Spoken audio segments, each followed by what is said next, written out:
Hey everybody, so I'm doing another get ready with me. I'm going to start with my skin prep. It's pretty consistent across the board: cleansing wipe, primer, and toner. But I wanted to do that little trend, like the high visual versus low visual makeup. I know for a fact I'm a low visual, but I prefer myself actually in high visual makeup. I really love going bold. I know that I have a bigger face with smaller features. They all kind of blend together, but I'm just gonna do a high visual look anyway. And if you don't know, come along with me. Try this out. See if you like the high visual look. So I went in with the e.l.f. Concealer and the e.l.f. Foundation, which e.l.f. is so slept on. I would recommend it to anybody, especially those who are like balling on a budget. Get you some e.l.f. stuff. It's incredible.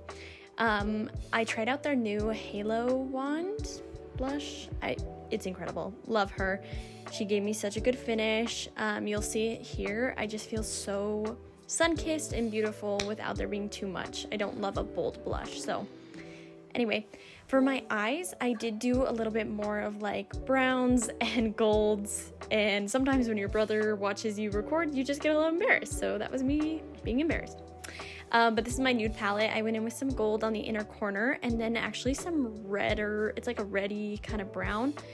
I just did that on the outer corner and I loved it. This is my fave eyeliner and she is so sharp. She's so good. I love an intense wing. And then I despise falsies, so I put on mascara only, which for bold glamour, most of the time you want falsies, but I just didn't. This is my Morphe lip. It's actually matte, but I like glossy, so I put it with the Too Faced lip injection. So good. Definitely recommend her.